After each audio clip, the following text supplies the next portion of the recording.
Bismillahirrahmanirrahim. Assalamualaikum warahmatullahi wabarakatuh. Innal hamdalillah nahmaduhu wa nasta'inuhu wa nastaghfiruh wa na'udzu billahi min shururi anfusina wa min sayyiati a'malina. May yahdihillahu fala mudilla lahu wa may yudlil fala hadiya lahu. Ashhadu an la ilaha illallah wahdahu la syarika lahu wa ashhadu anna Muhammadan abduhu wa rasuluh sallallahu alaihi wa ala alihi wa man sara ala nahjihi wa tamassaka bi sunnatihi ila yaumiddin wa sallama tasliman katsira. Ya ayyuhalladzina amanu taqullaha haqqa tuqatih wa la tamutunna illa wa antum muslimun. Amma ba'd. Alhamdulillah, puji syukur kehadirat Allah Subhanahu wa taala atas segala limpahan nikmat tiada terhingga.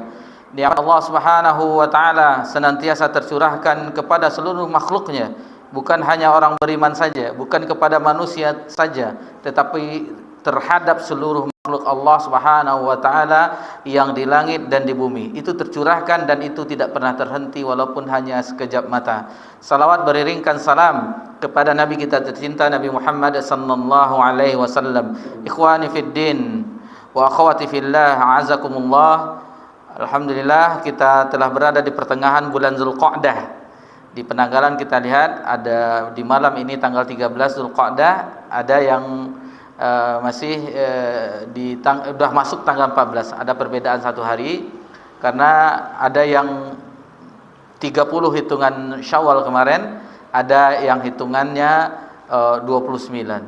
Jadi kita ambil yang mana yang penting bagi yang biasa melakukan puasa di pertengahan bulan, mudah-mudahan itu tidaklah mengapa, tidak terlalu dipersoalkan, wallahu taala alam. Kemudian yang kita ingatkan kembali bahwa bulan Zulqa'dah itu banyak keutamaannya. Sebagaimana kita ketahui, salah satu di bulan haram, Allah Subhanahu wa taala berfirman, a'udzubillahi minasyaitonir rajim, inna iddatash syuhuri 'indallahi 12 syahra. Sesungguhnya bilangan bulan di sisi Allah adalah 12 bulan, dan kita mengetahui 4 bulan yang haram itu berturut-turut 3 bulan, yang Zulqa'dah, Zulhijjah, Al-Muharram, dan yang terpisah adalah bulan Rajab. Kemudian di antara keutamaan bulan Zulqa'dah yang lainnya yaitu termasuk dari bulan-bulan haji. Allah Subhanahu wa taala berfirman dalam surah Al-Baqarah ayat 197, Al-Hajju ashhurum ma'lumat. Bulan-bulan haji itu, musim haji itu adalah bulan-bulan yang maklum, sudah diketahui. Dijelaskan oleh ulama seperti Al-Hafiz Ibnu Katsir di dalam tafsirnya, itu di bulan Syawal, di bulan Zulqa'dah, dan 10 hari di awal bulan Zulhijjah. Itu dia bulan-bulan haji ashhurum ma'lumat, yang bulan-bulan yang telah diketahui.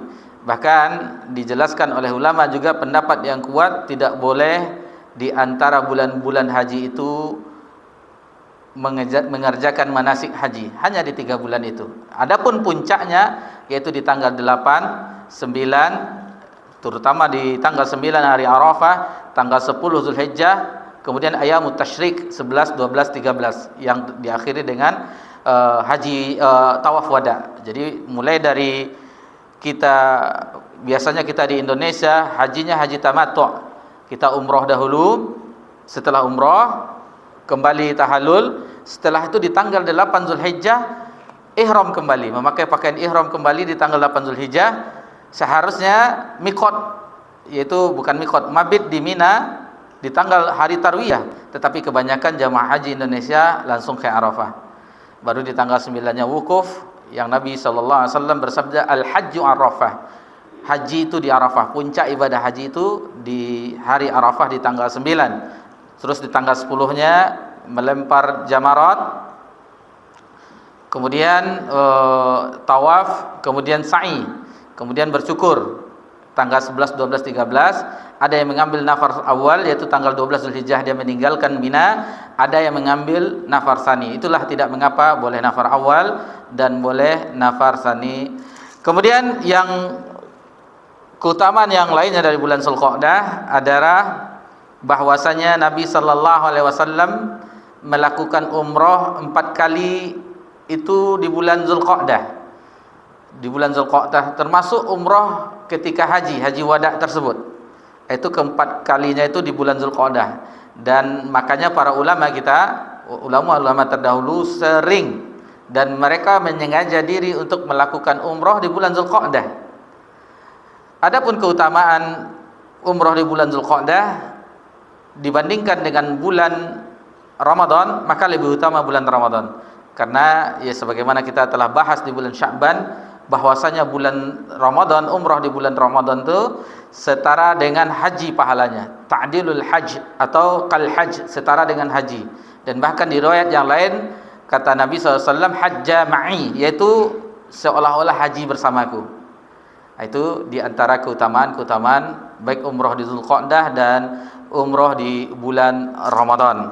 Dan yang terakhir yang kita ingatkan juga bahwasanya Rabbuna tabaraka wa taala, Allah Subhanahu wa taala di bulan Zulqa'dah ini menjanjikan, yaitu Allah berbicara dengan hambanya dan rasulnya Musa alaihissalam, yaitu diberi Taurat itu di bulan Zulqa'dah, sebagaimana Allah Subhanahu wa taala berfirman di dalam surah Al-A'raf, ayat 142. Allah Subhanahu wa taala berfirman, wa'adana Musa 30 lailatan wa atmamnaha, dan kami telah berjanji kepada Musa selama 30 malam. Itu selama 30 hari itu di bulan Zulqa'dah, dan digenapkan 10 hari menjadi 40 hari. Itu 10 awal dari bulan Zulhijjah yang Nabi Musa alaihissalam menerima kitab suci, yaitu Taurat. Itu di antara keutamaan bulan Zulqa'dah, dan alhamdulillah kita berada di bulan itu sekarang, alhamdulillah. Maka keutamaan keagungan bulan-bulan haram, maka perhatikanlah diri kita. Dan di ayat yang tadi kita sebutkan, fala tuzlamu anfusakum, janganlah engkau menzalimi dirimu. Sebagaimana pahala dilipat gandakan di bulan-bulan haram, begitu juga dosa maksiat juga dilipat gandakan penghitungan maksiatnya, waliyazbillah. Baik, kita langsung saja memasuki pelajaran kita di bab yang baru, di bab yang ke-34. Dan di bab ini al-muallif rahimahullah ta'ala membawakan 4 dalil. 2 di dalam ayat Al-Quran dalam surah Al-A'raf ayat 99, kemudian dalam surah Al-Hijr ayat 56, kemudian hadis dari Ibnu Abbas yang diriwayatkan oleh Al-Bazzar dalam musnadnya, juga diriwayatkan oleh Abi Hatim.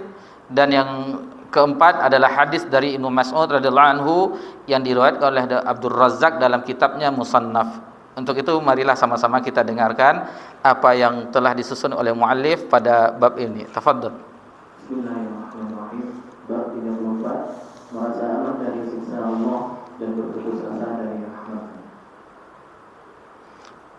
Firman Allah Subhanahu wa taala, "Afalaminu makrallah, fala ya'manu makrallah illa al-qawmul khasirun."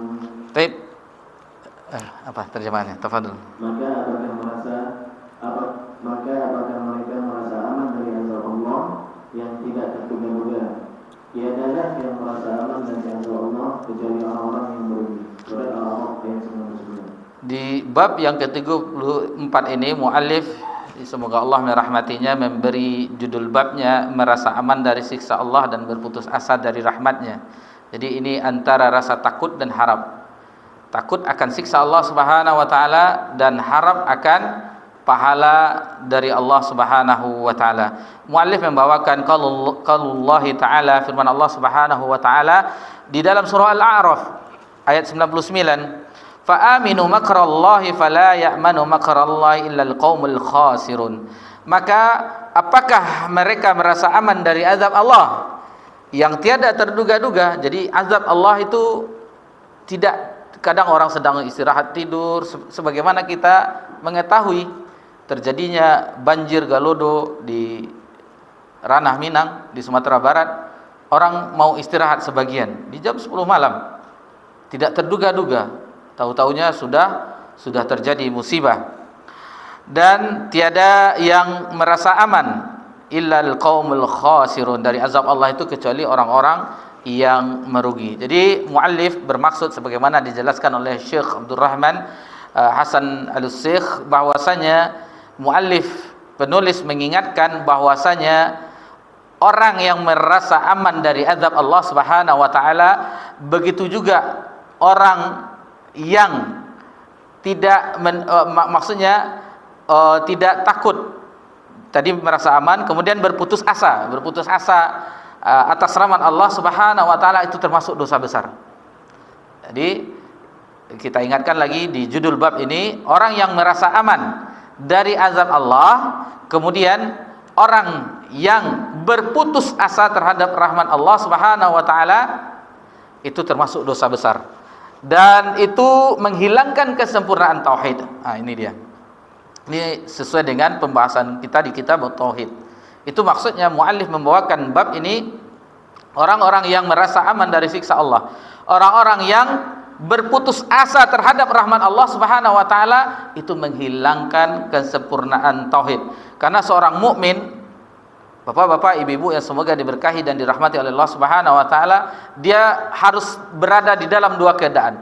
Pertama, dia takut akan siksa Allah Subhanahu wa taala, dan yang kedua dia harap ampunan Allah Subhanahu wa taala. Harus ada dua ini. Harus ada dua ini. Bahkan Al-Imam Ibnu Qayyim rahimahullah taala menjelaskan, khauf dan raja, rasa takut dan rasa harap itu ibarat dua sayap burung. Dua sayap burung yang akan mengantarkan pelakunya ke surga Allah Subhanahu wa taala. Sebagaimana diungkapkan oleh Al-Imam Ibnu Qayyim rahimahullah taala. Kemudian ayat ini Allah tabaraka wa taala ketika menyebutkan keadaan penduduk negeri. Nanti insyaallah akan kita lihat ayat lengkapnya insyaallah. Bahwasanya orang-orang yang mendapatkan azaban ini, azaban Allah adalah orang-orang yang mendustakan Rasul waktu di zaman itu. Dan adapun di zaman ini sama mendustakan, yaitu lari dari agama Allah Subhanahu wa taala, melakukan maksiat. Kalaulah suatu maksiat ada di suatu daerah, suatu kampung, suatu negeri, berarti orang tersebut telah mengundang azab Allah Subhanahu wa taala. Untuk lebih lengkapnya ayat yang dibawakan muallif, maka marilah sama-sama kita dengarkan surah Al-A'raf ayat 97 sampai 99. Afaminu makrullah itu. 3 ayat 97, 99. Fadl. A'udzu billahi minasy syaithanir rajim. Afa amina ahlul qura an ya'tiyahum ba'suna bayatan wa hum naimun. Maka apakah penduduk negeri itu merasa aman dari kedatangan siksaan kami kepada mereka di malam hari di waktu mereka sedang tidur? Awa amina ahlul qura an ya'tiyahum ba'suna duhan wa hum yal'abun. Atau apakah penduduk negeri itu merasa aman dari kedatangan siksaan kami kepada mereka di waktu matahari sepengalahan naik ketika mereka sedang bermain? Afaminu makrallah fala ya'manu makrallah illa al-qaumul khasirun. Maka apakah mereka merasa aman dari azab Allah yang tidak terduga-duga? Tiadalah yang merasa aman dari azab Allah kecuali orang-orang yang merugi. Baik. Itulah 3 ayat yang baru saja kita dengarkan. Ayat lengkapnya yang tadi muallif hanya membawakan di ayat 99. Adapun ayat sebelumnya, afamina ahlul qura ayyatahum ba'suna bayata wa hum naimun. Jadi azab itu datangnya tidak diduga-duga ketika tidur di malam hari. Begitu juga di ayat 98, amina ahlul qura ayyatahum ba'suna duha wa hum yal'abun. Ketika sedang bermain-main di waktu duha. Kalau tidak salah di tahun 2004 itu tsunami di Aceh di waktu duha kalau tidak salah. Itu orang yang sedang lalai waktu itu, orang tidak menyangka, lalu datang azab Allah Subhanahu wa taala. Jadi orang yang merasa aman itu di ayat 99 yang kita bahas, bahwasanya afaminu amakrallah. Jadi siapa yang merasa, maka apakah merasa aman dari makar Allah, dari makar Allah, tipu daya, maksudnya tipu daya bukan seperti tipu daya kita. Allah memberikan makar berupa azab kepada penduduk negeri. illal qaumul khasirun, kecuali orang-orang yang merugi. Jadi orang yang merasa aman dari siksa Allah orang yang binasa. Karena mereka merasa aman dari makar Allah ketika Allah memperdayakan mereka. Jadi ini semacam istidraj istilah kita, memperdayakan istidraj. Jadi diberikan kekayaan, kenikmatan, fasilitas duniawi sehingga mereka lupa bersyukur kepada Allah Subhanahu wa taala. Kita dengarkan beberapa ulama menjelaskan beberapa ungkapan tentang ini seperti Al-Hasan Al-Basri, man wasalla alaihi falam yara annahu yamqaru bihi fala ra'alah. Jadi Al-Hasan Al-Basri rahimahullah berkata, barang siapa yang diberikan oleh Allah kelapangan dan ia tidak menganggapnya sebagai tipu daya, maka tidak ada pendapat baginya. Kemudian Qatadah juga mengatakan, kita langsung saja, siksa Allah datang kepada suatu kaum dengan tiba-tiba, sebagaimana ayat tadi di dalam surah Al-A'raf ayat 97 98, datang tiba-tiba di waktu bayatan wahum naimun, ketika malam hari mereka sedang tidur. Begitu juga di siang hari duhan wahum yal'abun, yang mereka sedang bermain-main di waktu duha. Jadi itu tidak ada tanda-tanda, tidak apa, langsung ada azab dari Allah Subhanahu wa taala.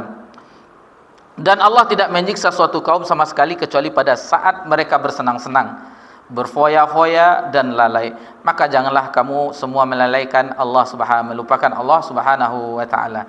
Jadi kalau ada di suatu negeri yang awalnya dia, maksudnya negeri kaum muslimin, orang yang beriman, ada di situ dia lupa, ada zina di situ, ada musik-musik, minum khamar, mabuk-mabuk dan yang lain-lainnya, itu otomatis dia sudah mengundang azab Allah Subhanahu wa taala. Berbeda dengan negeri-negeri kafir yang mereka diberikan kesenangan, tetapi sebagian kita lihat mereka aman-aman saja. Walaupun ada di negeri yang lain yang ada musibahnya seperti di Jepang, itu agak ekstrim juga. Tetapi kita perhatikan, kok mereka tidak kenal Allah Subhanahu wa taala tetapi mereka negerinya aman. Itu namanya istidraj. Nanti insyaallah akan kita jelaskan apa itu istidraj. Di dalam sebuah hadis, wa fil hadis, idza ra'aitallahu yu'til 'abda minad dunya ala ma'asih. Jadi jika kamu melihat Allah memberikan hambanya dari keduniaan ini, tetapi dia dalam keadaan tetap bermaksiat, ma yuhibbu fa inna ma huwa istidraj. Jadi itu adalah istidraj. Ismail bin Rafi' berkata, termasuk merasa aman dari makar atau tipu daya Allah Subhanahu wa taala, terlenanya seorang hamba dalam dosa sementara ia mengharapkan ampunan Allah Subhanahu wa taala. Jadi dia terlena dengan dosa, di dalam dosa, tetapi dia merasa Allah Maha Pengampun, tetapi dia tetap di dalam keadaan berdosa. Ini termasuk istidraj. Dia mengatakan Allah kan Maha Pengampun, tetapi dia tetap dalam keadaan berbuat dosa. Berbeda dengan orang yang beriman yang takut kepada Allah, ketika dia berbuat dosa, karena semua kita berbuat dosa, kullu bani Adam khata', tetapi dia menyesal, beristighfar, mohon ampun kepada Allah Subhanahu wa taala, cepat dia kembali kepada Allah Subhanahu wa taala. Berbeda orang yang mengolok-olok, yang kita katakan tadi istidraj, dia tetap Allah kan Maha Pengampun. Kita masih muda, masih panjang perjalanan. Dia tidak mengetahui bahwa kematian tidak mengenal usia. Bisa saja dia pergi ke sekolah atau pergi bekerja lalu tabrakan. Bisa saja. Jadi ini harus hati-hati, harus diperhatikan. Kemudian apa itu istidraj tersebut? Dijelaskan bahwasanya Allah memperdayakan mereka dengan kenikmatan jika mereka bermaksiat kepadanya. Allah membiarkan mereka kemudian menyiksa mereka sebagai siksa dari zat yang maha perkasa lagi maha kuasa. Jadi inilah maksud istidraj tersebut, sebagaimana dijelaskan oleh Ibnu Jarir. Ada juga yang istidraj yang agak singkatnya, bahwasanya suatu jebakan. Jadi istidraj itu jebakan berupa kelapangan rezeki. Dilapangkan rezekinya padahal yang diberi dalam keadaan terus-menerus berbuat maksiat. Jadi seolah-olah terkadang dia bisa juga antum solat ke solat rajin-rajin tapi miskin je. Saya pun nak don lalai solat bila takana saya. Tapi luas rezekinya. Ini istidraj ini. Ini istidraj. Jadi Allah menipu dayanya, istilahnya dia di dalam keadaan lengah, dijebak, sehingga istilah pernah kita bahas di sini, mempertinggi tempat jatuh. Jadi dibiarkan di dunia ini dia berbuat sekehendak hatinya, nanti di akhirat mendapatkan siksaan yang teramat pedih, waliyazbillah. Ini istidraj yang harus kita hati-hati. Bagaimana orang-orang kafir diberikan kenikmatan, kelapangan duniawi, tetapi dia tidak beribadah kepada Allah Subhanahu wa taala. Itu bentuk istidraj. Begitu juga orang-orang yang bermaksiat atau orang-orang yang lalai beribadah kepada Allah Subhanahu wa taala, yang ibadahnya ala kadarnya. Maksudnya sekedarnya dia Islam, tetapi masih lalai, jauh dari panggilan Allah Subhanahu wa taala, jauh dari ketaatan kepada Allah Subhanahu wa taala, tetapi rezekinya melimpah ruah. Ini juga istidraj. Ini juga istidraj, jebakan, bahwasanya dengan kondisi itu Allah biarkan dia dalam keadaan seperti itu dalam bentuk siksaan di dunia. Kan dia tersiksa. Kalau ada seseorang yang susah dia beribadah salat berjamaah, susah dia membaca Al-Quran, susah dia melakukan salat malam, susah dia dalam ketaatan, itu adalah azaban di dunia. Dan itu tidak disadari kecuali orang-orang yang mengetahui. Seperti para ulama kita, terluput dari salat malam, ini akibat dosa saya. Langsung terdeteksi. Kalau kita kan biasa, sudah azan, misalnya azan subuh baru kita bangun, itu tidak ada penyesalan bagi kita. Berbeda dengan orang-orang soleh terdahulu, apabila dia luput salat malam, dia yakin bahwasanya dia telah melakukan pelanggaran dosa kepada Allah Subhanahu wa taala. Sebagai azabannya, dia tidak diberikan ketaatan berupa bangun malam untuk beribadah, bermunajat kepada Allah Subhanahu wa taala. Taib.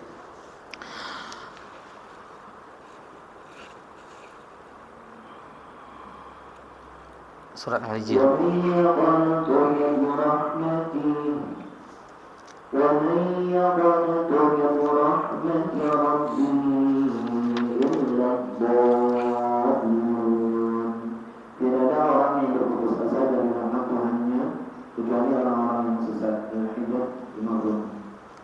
Tadi merasa aman dari siksa Allah. Ini bagi orang yang berputus asa. Ini dalilnya dibawakan oleh muallif sebagaimana judul yang kita dengarkan tadi, bahwasanya orang-orang yang merasa aman dari siksa Allah dan berputus asa dari rahmat Allah Subhanahu wa taala. Ini dalilnya dibawakan oleh muallif dalam surah Al-Hijr ayat 56, "Wa may yaqnatu mir rahmati rabbih illa dallun." Dan tidak ada yang berputus asa dari rahmat Rabbnya, dari rahmat Tuhannya, illa dallun, kecuali orang-orang yang sesat. Ini di media terkadang kita lihat bagaimana ini orang nih, kaum pengajian ini enak aja sesat-sesat katanya. Ini Al-Quran, bahasa, jangankan itu, orang yang mengucapkan itu membaca di setiap harinya di dalam surah Al-Fatihah, ghairil maghdubi alaihim waladdallin, dibacanya. Kan berarti ada yang maghdub, ada yang dhalin, ada yang Allah murka terhadapnya, ada yang sesat. Itu biasa. Kalau tidak ada di jalan kebenaran, menyimpang, berarti itu kesesatan. Berarti itu kesesatan, waliyazubillah. Jadi banyak orang yang baper-baper di dunia maya itu banyak sekali. Oh, tidak boleh begini, tidak boleh gini. Janganlah, kita kan banyak agama di sini yang sekarang sudah masuk Konghucu. Kalau dahulu 5 agama, sekarang sudah masuk agama lain. Sudah 6 yang resmi, belum yang tidak resmi agama. Jadi janganlah begitu toleransi beragama ini, janganlah kata-kata kafir itu. Kan dah jelas, lakum dinukum waliyadin, bagimu agamamu, bagiku agamaku. Jadi dah jelas, janganlah kafir-kafir itu. Coba tanyakan kepada mereka, itu di surat apa itu? Dia akan menjawab surat Al-Kafirun. Nama suratnya sudah surah Al-Kafirun. Jadi sudah biasa perkataan, kan kadang orang telinganya tipis. Oh, janganlah mengatakan kafir-kafir. Memang mengkafirkan person itu tidak boleh, dilarang dalam agama. Mengatakan fulan kafir, fulanah kafirah, itu tidak boleh. Harus ditegakkan hujah, dan itu haknya para alim, para ulama. Akan tetapi kalau membahas perbuatan ini kufur, perbuatan ini syirkun akbar, perbuatan ini munafikun, perbuatan yang kita pelajari itu tidak apa-apa, bukan menuduh orang. Jadi kita mempelajari kesyirikan, kita mempelajari kafir yang dilarang, mempelajari amalan-amalan munafik, bukan menuduh orang, tetapi agar kita tidak terjatuh dari kesyirikan, kita tidak terjatuh kepada perbuatan kufur, kita tidak terjatuh kepada kemunafikan. Itu maksudnya. Itu maksudnya kita mempelajari keburukan, bukan untuk mengamalkannya, bukan untuk menuduh orang, tetapi agar kita terjauhi dari hal-hal yang demikian. Jadi pada ayat ini penulis rahimahullah taala menyebutkan ayat ini beserta ayat sebelumnya untuk mengingatkan bahwa tidak diperbolehkan bagi orang yang takut kepada Allah untuk berputus asa dari rahmatnya. Jadi orang yang takut kepada Allah Subhanahu wa taala juga tidak boleh berputus asa terhadap rahmat Allah Subhanahu wa taala. Jadi harus seimbang antara maksudnya ada rasa takut kita kepada Allah dan ada rasa harap kita. Jangan takut terus. Kalau takut terus otomatis tidak nyaman kehidupan kita. Ada rasa harapnya. Dan jangan harap terus. Otomatis biar saja seperti tadi, Allah kan Maha Pengampun. Nanti Allah akan ngampuni. Kita banyak dosa-dosa dulu, nanti Allah ampunkan. Ini berarti dia terlalu berharap tetapi tidak takut dengan azab Allah Subhanahu wa taala. Mari kita sama-sama dengarkan surah Az-Zumar ayat 19. Az-Zumar ayat 9.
Al-Baqarah ayat 218. Itu semakna dia. 218. Al-Baqarah.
Itulah dua ayat yang menjelaskan bahwasanya ada rasa takut dan harap. Intinya ada rasa takut dan harap, di mana orang-orang yang musyrik itu apakah dia lebih beruntung daripada orang-orang yang sujud beribadah kepada Allah Subhanahu wa taala. Sementara orang-orang yang beribadah kepada Allah Subhanahu wa taala dia takut kepada Allah dan mengharapkan ampunan di akhirat, rahmat Allah Subhanahu wa taala. Begitu juga orang-orang yang beriman, yang berhijrah dan berjihad, sebagaimana dijelaskan di ayat baru saja kita dengarkan, ulaika yarjuna rahmatallah. Mereka itulah orang-orang yang mengharapkan rahmat Allah, wallahu ghafurur rahim, dan dia mengetahui bahwasanya Allah Maha mengampuni dan Maha penyayang. Jadi itu harus kita, sebagaimana kita sebutkan tadi, orang-orang yang melakukan dosa, maka dia yakin akan ampunan Allah Subhanahu wa taala dengan melakukan sebab-sebabnya. Itu dengan bertaubat, meninggalkan maksiat, memohon ampun kepada Allah Subhanahu wa taala. Adapun orang-orang yang tidak takut, merasa aman saja dan dia hanya berharap saja, maka itulah orang-orang yang akhirnya merusak tauhidnya. Jadi orang yang takut dengan azab, dengan makar Allah, dengan orang yang tidak berharap dengan rahmat Allah, adalah orang-orang yang tidak sempurna tauhidnya. Ini pembahasannya. Orang-orang yang tidak sempurna tauhidnya. Adapun orang yang sempurna tauhidnya, yaitu orang yang memiliki rasa takut kepada Allah, tidak aman dengan azaban Allah, dengan makar Allah. Sebagaimana di ayat tadi, awal tadi dijelaskan, yang tidak aman dengan azab Allah Subhanahu wa taala, dengan siksa Allah Subhanahu wa taala. Dan adapun dia tidak berputus asa dengan rahmat Allah Subhanahu wa taala. Ini dijelaskan oleh pensyarah sebagaimana Nabi Ibrahim alaihissalam. Marilah kita dengarkan Nabi Ibrahim ayat 54. Dalam surah Al-Hijr ayat 54. Iya. A'udzu billahi minasy syaithanir rajim. Qala abashshartumuni 'ala an massaniya al-kibaru fabima tubashshirun. Berkata Ibrahim, apakah kamu memberi kabar gembira kepadaku padahal usiaku telah lanjut? Maka dengan cara bagaimanakah terlaksananya berita gembira yang kamu kabarkan ini? Jadi ini ungkapan Nabi Ibrahim alaihissalam, yang mana kita mengetahui bahwasanya orang-orang yang sudah tua, jadi Nabi Ibrahim alaihissalam sudah tua, begitu juga istrinya yang di dalam kisah ini adalah Sarah, bukan Hajar. Tetapi Sarah yang sudah tua juga akhirnya diberi kabar gembira dengan lahir putranya Ishak. Lalu Nabi Ibrahim seolah-olah tidak percaya dengan kabar gembira ini. Namun untuk lebih lengkapnya silakan dibacakan di ayat berikutnya.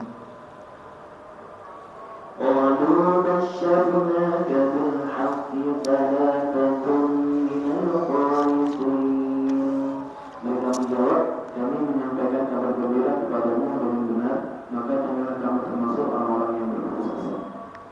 Satu lagi, ini dia pembahasannya di ayat 56.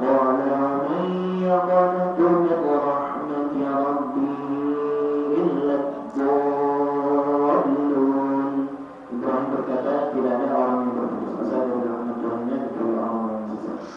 Jadi bagi orang-orang yang berputus asa dari rahmat Allah, perhatikan Nabi Ibrahim yang di usia tuanya tetap mendapat kabar gembira dengan lahir putranya Ishak dari Sarah, bukan dari, kalau dari Hajar adalah Ismail. Tetap mendapatkan kabar gembira. Awalnya Nabi Ibrahim terheran-heran, lalu diberikan kabar gembira tersebut. Lalu Nabi Ibrahim di ayat ini yang pembahasan kita ini, qala wa may yaqnatu mir rahmati rabbih illa ad-dallin. Nabi Ibrahim menyebutkan di dalam ayat ini, dan tidak ada yang berputus asa dari rahmat Tuhannya, Rabbnya, kecuali orang-orang yang sesat. Karena beliau Nabi Ibrahim alaihissalam mengetahui kekuasaan Allah dan rahmatnya. Ini pengetahuan Nabi Ibrahim. Luasnya kekuasaan Allah dan rahmatnya, sesuatu yang lebih besar dari itu dan lebih agung. Hanya saja ia berkata demikian karena kagum kebesaran Allah Subhanahu wa taala. Jadi ketika Nabi Ibrahim mendapat kabar gembira lahirnya Ishak yang dikabarkan oleh malaikat, bukannya Nabi Ibrahim ragu tentang kebesaran dan bagaimana Allah Subhanahu wa taala mengurus akan memberikannya, akan tetapi kekaguman Nabi Ibrahim. Kagum Nabi Ibrahim sehingga Nabi Ibrahim pun bertanya, apakah masih bisa bagi orang yang tua mendapatkan keturunan? Karena kekaguman Nabi Ibrahim, maka terlontarlah itu, maka dijawab oleh malaikat, qalu basyarnaka bil haqqi, bil haqq, dengan kebenaran, fala takum minal qanitin, janganlah engkau termasuk orang-orang yang berputus asa. Taib. Karena sudah azan, kita azan dulu insyaallah. Dua hadis berikutnya akan kita bahas setelah azan insyaallah. Allahu Akbar.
Alhamdulillah wassalatu wassalamu ala Rasulillah ma ba'd. Bapak-bapak, ibu-ibu yang semoga diberkahi dan dirahmati oleh Allah Subhanahu wa taala. Alhamdulillah, dua dalil yang tadi kita bahas di dalam Al-Qur'an telah kita jelaskan bersama-sama apa maknanya, yaitu tentang intinya tidak boleh berputus asa dari rahmat Allah Subhanahu wa taala dan juga tidak boleh merasa aman dari siksa Allah Subhanahu wa taala. Karena dua hal tersebut akan menjadikan tauhid kita tidak sempurna, rusak tauhid jadinya. Taib. Adapun dua dalil lagi, yaitu hadis Ibnu Abbas dan Ibnu Mas'ud. Marilah sama-sama kita dengarkan bunyi hadisnya. Tafadhal. Diriwayatkan dari Ibnu Abbas bahwa Rasulullah SAW ketika ditanya tentang dosa-dosa besar, beliau menjawab, "Asyirku billah wal ya'zu min rawhillah wal amnu min makrillah." Yaitu syirik kepada Allah, putus asa dari rahmat Allah, dan merasa aman dari makar Allah. Taib. Muallif rahimahullah taala membawakan hadis dari Ibnu Abbas, an Ibnu Abbas anna Rasulullah sallallahu alaihi wasallam qala, dari Ibnu Abbas radhiyallahu anhu bahwasanya Rasulullah SAW ketika suila anil kabair, ketika ditanya tentang dosa-dosa besar, faqal, lalu beliau sallallahu alaihi wasallam bersabda, asyirku billah. Nabi sallallahu alaihi wasallam menjelaskan, menjawab pertanyaan orang yang bertanya tadi yang termasuk dosa-dosa besar. Yang pertama, asyirku billah, yaitu berbuat syirik, menyekutukan Allah, menjadikan tandingan bagi Allah Subhanahu wa taala. Kemudian wal ya'su mir rauhillah, yaitu orang yang berputus asa dari rahmat Allah. Kemudian wal amnu min makrillah, dan merasa aman dari makar Allah. Jadi hadis ini diriwayatkan oleh Al-Bazzar di dalam musnadnya. Jadi ada musnad Imam Ahmad, ada musnad Al-Bazzar, ada musnad Asy-Syafi'i, itu kitab-kitab musnad. Juga Ibnu Abi Hatim mungkin ada kitabnya seperti kitab hadisnya Jarh wa Ta'dil atau yang lainnya, tetapi tidak dinukilkan ini di mananya. Dari jalurnya Syab bin Bishr dari Ikrimah dari Ibnu Abbas. Para perawinya thiqah, akan tetapi ada cacat di Syabib bin Bishr. Jadi ini Ibnu Hatim melemahkan hadis ini. Sementara Al-Hafiz Ibnu Katsir mengatakan sanadnya perlu diteliti. Paling tidak, kata pensyarah Syekh Abdul Rahman Hasan Al-Syekh, paling tidak derajatnya mendekati mauquf katanya. Mauquf yaitu bersandar kepada sahabat, tidak marfu', tidak bersambung kepada Nabi sallallahu alaihi wasallam. Di sini jelaskan asyirku billah. Yang pertama, syirik kepada Allah. Itu dosa yang paling besar. Al-Imam Ibnu Qayyim rahimahullah taala mengatakan bahwasanya orang yang melakukan kesyirikan itu menghancurkan tauhid. Menghancurkan tauhid rububiyah, lalu dia merendahkan, menghinakan tauhid uluhiyah, lalu orang tersebut juga berburuk sangka terhadap Allah Subhanahu wa taala. Itulah orang pelaku kesyirikan. Dia tidak lepas dari menghancurkan tauhid rububiyah, tidak lepas dari menghinakan tauhid uluhiyah, merendahkannya, dan tidak lepas dari berprasangka buruk terhadap Allah Subhanahu wa taala. Itu keadaan orang yang berbuat syirik kepada Allah Subhanahu wa taala.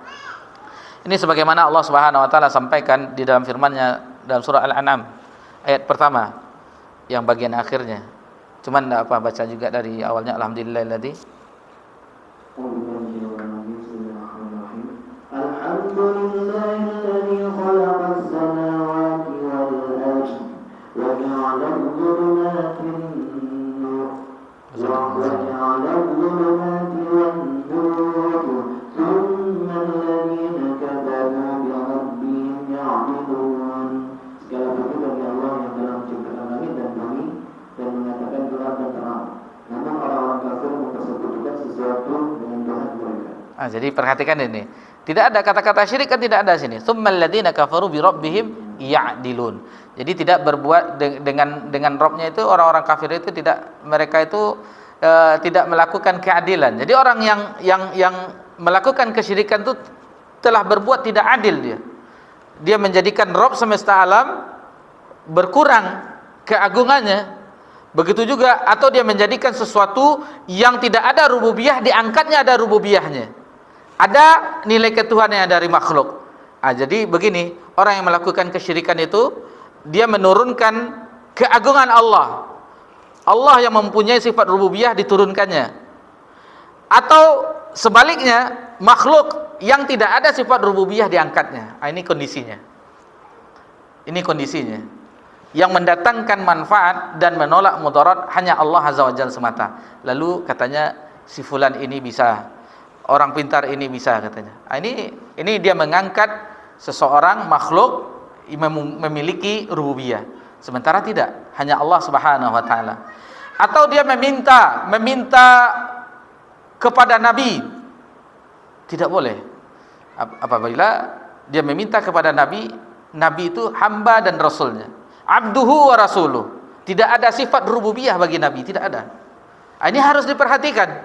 Sementara ada orang yang mengatakan, kedudukannya nabi, rasul, tetapi dia telah berbuat tidak adil, berbuat zalim, mengangkat derajat hamba memiliki rububiyah. Ini dia yang tidak boleh di dalam agama kita. Apalagi sekarang kita banyak saksikan orang-orang soleh, kuburan-kuburan orang soleh yang diagungkan, yang orang meminta ke situ.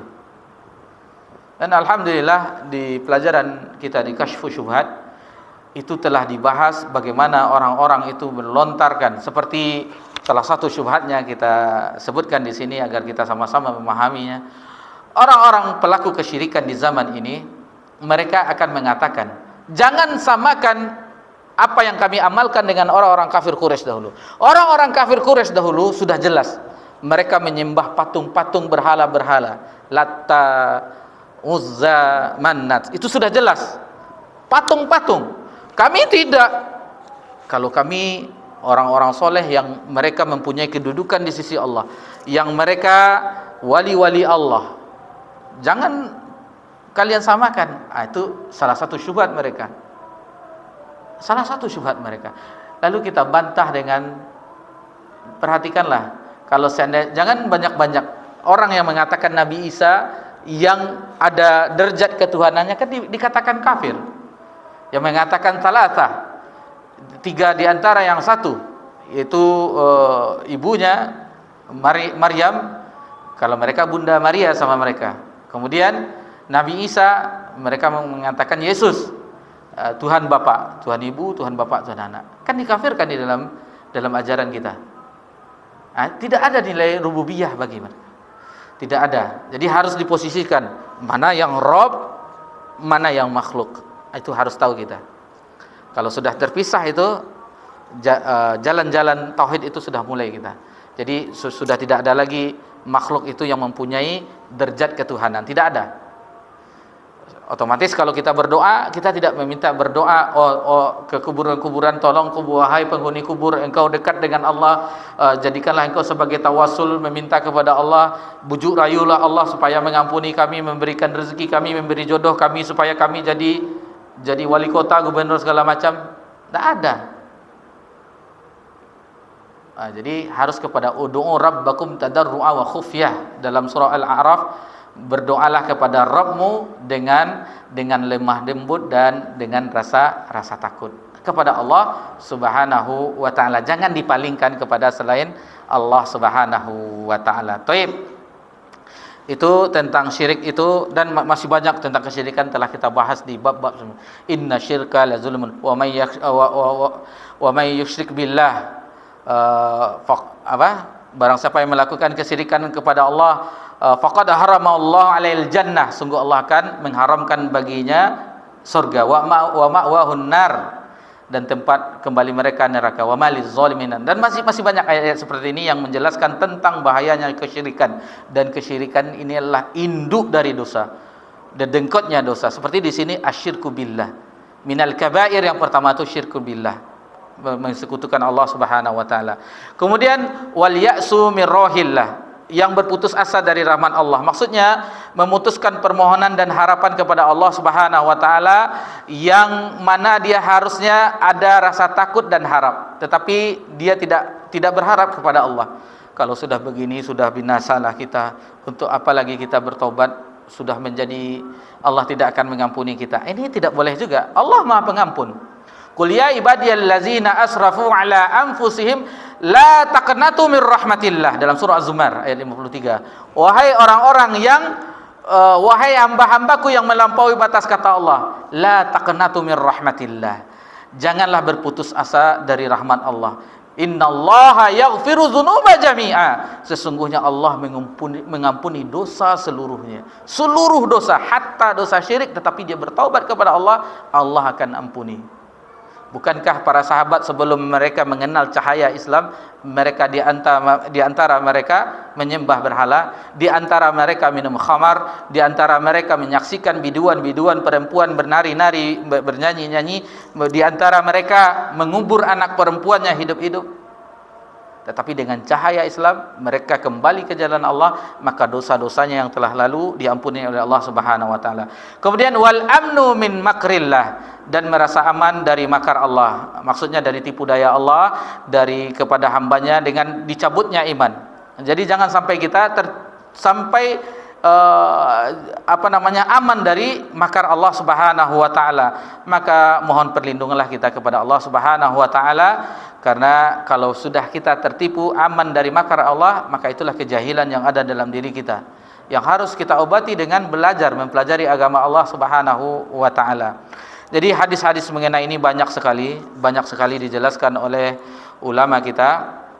Sebagaimana kadang-kadang Nabi mengatakan laisa minna man fa'ala kadza wa kadza, tidak termasuk golongan kami orang yang melakukan ini yang itu. Dan masih banyak seperti riwayat Ibnu Abbas, dosa-dosa itu banyak. Wani bin Mas'udin radhiyallahu al-kabair al-isyraku billah, bukan itu.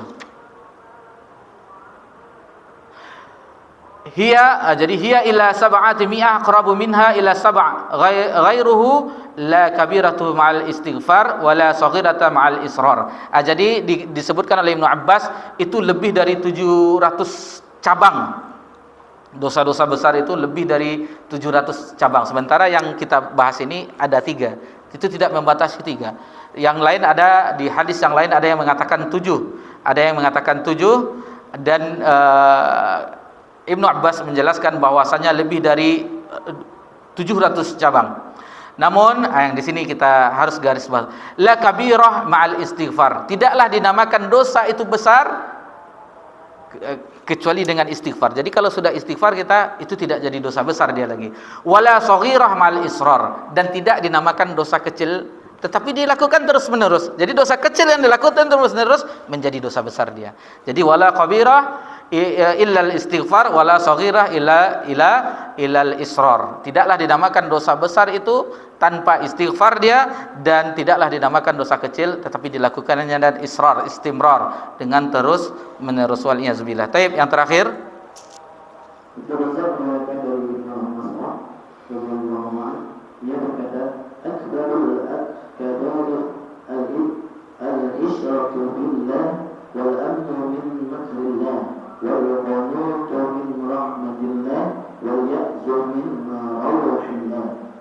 Dosa-dosa besar yang paling besar ialah syirik kepada Allah, merasa aman dari pembalasan siksa Allah, berputus asa dari rahmat Allah, dan terputus harapan dari kebaikan Allah.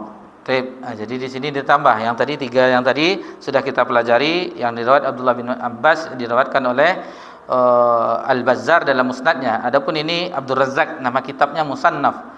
Jadi Musannaf ada namanya Musnad, ada namanya Musannaf, ada namanya Mustakhraj, ada namanya Mustadrak. Itu nama-nama kitab hadis. Bukan Sunan dan Sahih saja, masih banyak. Seperti Abdul Razzaq ini nama kitabnya, kitab hadisnya kan hadis riwayat Abdul Razzaq. Nama kitabnya Al-Musannaf. Seorang ulama yang salah seorang guru dari kalau tidak salah dia salah seorang guru dari Yaman, dia dari Sana'a. Jadi tambahnya cuman wal qunutu min rahmatillah wal yasu min rahillah. Jadi pertolongan Allah, berputus asa sama, cuman ada tambahan satu lagi.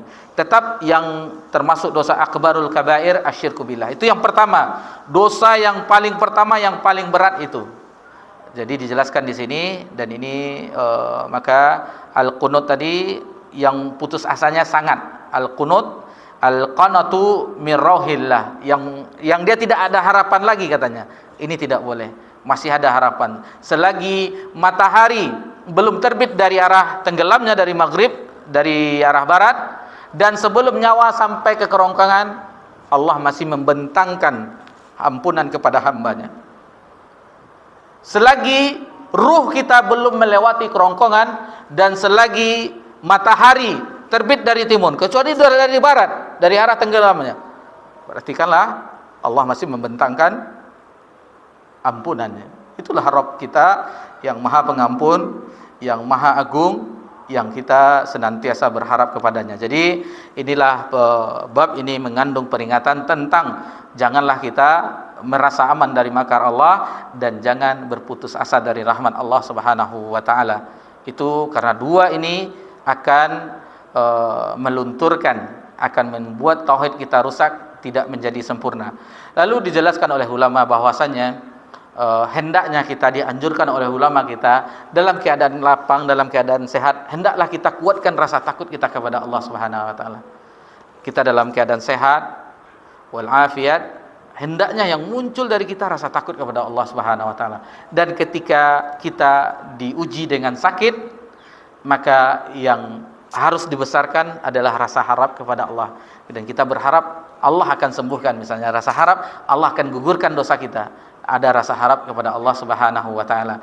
Dan rasa takut itu, kata ulama, itu lebih harus didominankan daripada rasa harap. Dan beliau membawakan dua ayat ini, ayat Al-Mu'minun surah, ada tiga ayat. Al-Muluk ayat 12. Al-Muluk ayat 12.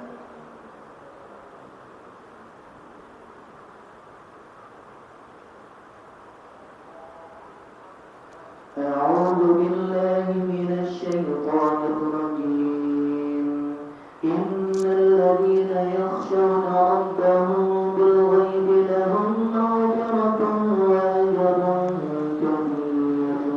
Sesungguhnya orang yang takut pada Tuhannya yang tidak nampak oleh mereka akan memperoleh ampunan dan pahala yang besar. Baik. Kemudian dalam surah Al-Mu'minun ayat 60.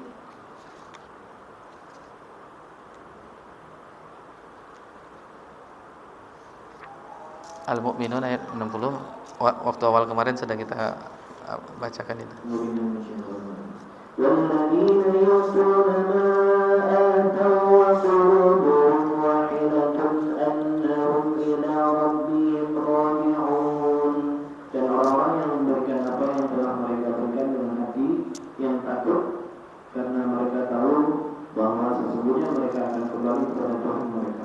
kan masih rasa takut kan? Ini lagi dalam surah An-Nur ayat 37. An-Nur ayat 37.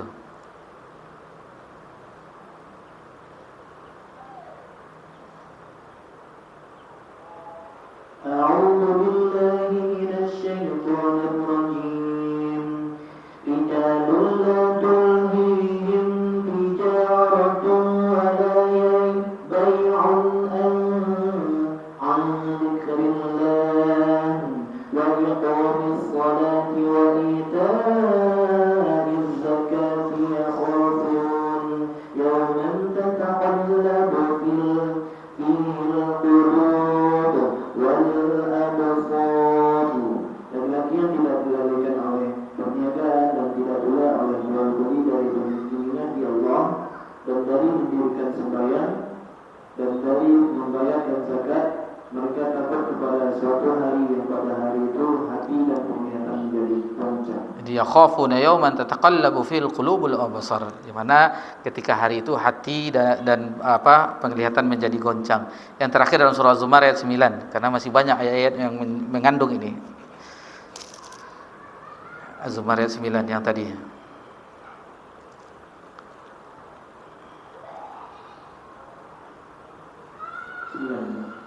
Ayat 9 ya, tadi sudah kita baca, mana kita ulang lagi.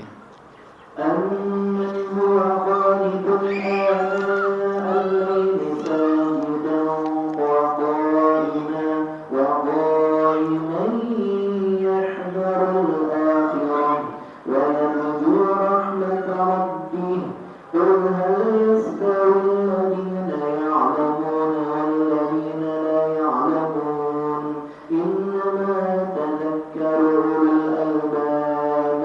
Apakah kamu orang-orang musyrik yang lebih beruntung ataukah orang yang beribadat pada waktu-waktu malam dengan sujud dan berdiri sedang dia takut kepada azab akhirat dan mengharapkan rahmat Tuhannya? Katakanlah, adakah sama orang-orang yang mengetahui dengan orang-orang yang tidak mengetahui? Sesungguhnya orang yang berakallah yang dapat menerima pelajaran. Dari ayat ini sudah dijelaskan yahzarul akhirah, yang takut akan akhirat, kemudian warju rahmatan, didahulukan rasa takut daripada rasa harap. Jadi harus besar rasa takut kita.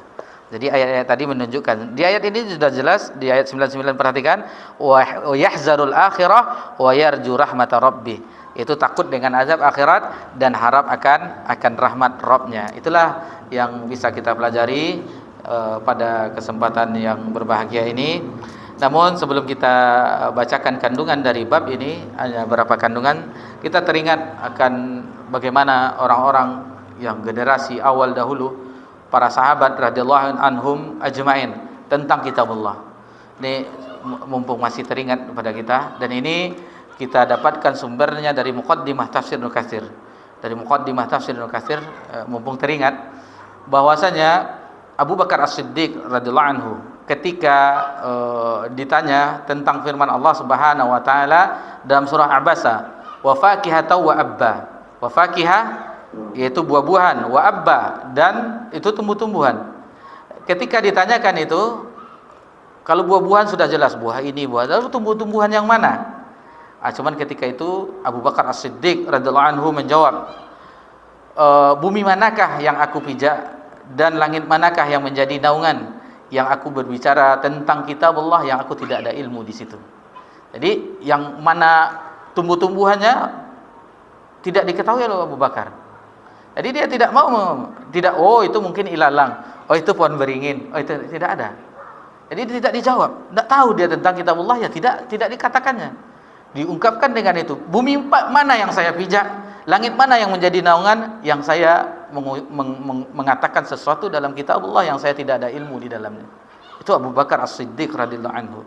Kemudian dengan Umar bin Khattab radhiyallahu anhu, yang ketika itu perawi menyebutkan, saya melihat 4 tambalan di belakang bajunya. 4 tambalan Umar bin Khattab. Perawi melihat Umar ada 4 tambalan di belakang punggungnya. Ketika ditanyakan dengan ayat yang sama, wa fakihatan wa abba dalam surah Abasa tadi, ketika itu Umar terdiam, lalu dia kalau berkata untuk dirinya sendiri, wahai Umar, apakah engkau memberatkan dirimu sesuatu yang tidak kamu ketahui?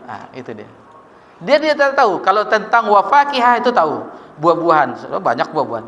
Cuman wa abba ini pohon apa? Pohon apa ini? Tumbuh-tumbuhan apa? Umar tidak mau memberatkan dirinya.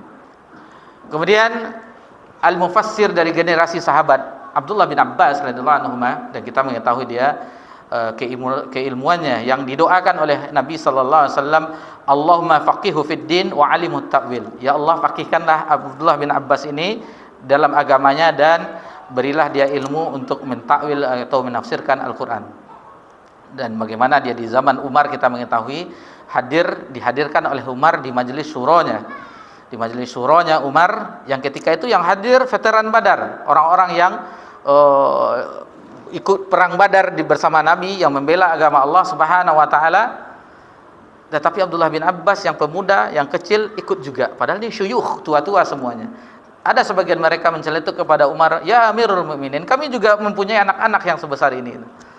Lalu Umar pun mengujinya dengan di majelis syuranya disebutkan bagaimana pendapat antum-antum semuanya wahai dewan syura tentang firman Allah dalam surah An-Nasr, "Idza jaa nasrullahi wal fath" sampai akhirnya. Innahu kana tawwaba.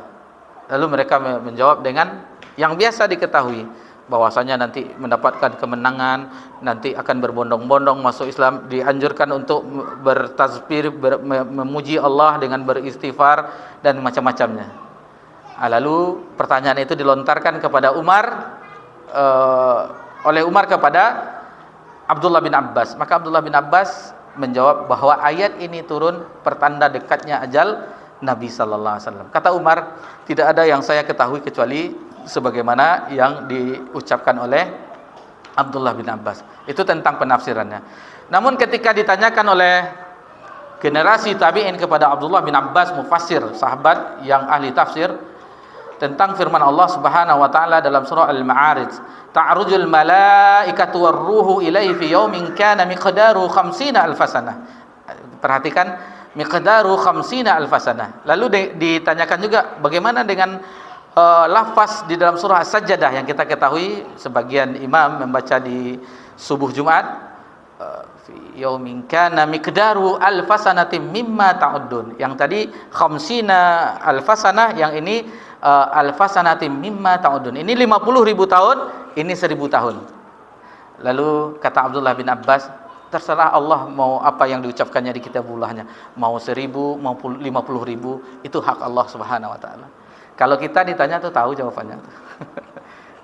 Sahabat hati-hatinya dengan firman Allah Subhanahu wa taala tidak. Itu terserah Allah. Dia mengatakan di kitabnya 50.000 tahun, mengatakan 1.000 tahun, itu hak Allah Subhanahu wa taala. Begitulah kehati-hatian generasi sahabat dengan kitab Allah. Dan kita sekarang beraninya orang merubah nama surat dengan penyanyi rock, wal yazbillah. Kan pemusik, penyanyi, ada alirannya rock, ada rock and roll, ada dangdut dan segala macamnya. Ini penghinaan terhadap agama Allah Subhanahu wa taala.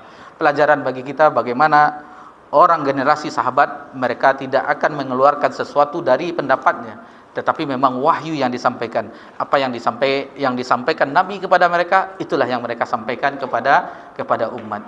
Itulah seharusnya jadi pelajaran kita, apa yang kita dapatkan dari kitabullah. 2 ayat tadi yang kita ketahui dan ayat-ayat yang disyarahnya, kemudian hadis Nabi yang kita ketahui di bab ini, itulah yang kita sampaikan, dan itulah hujjah yang kuat, dan itulah sebenarnya agama, bukan dari pendapat pribadi kita. Mudah-mudahan bermanfaat. Untuk terakhirnya kita dengarkan kandungan dari bab ini.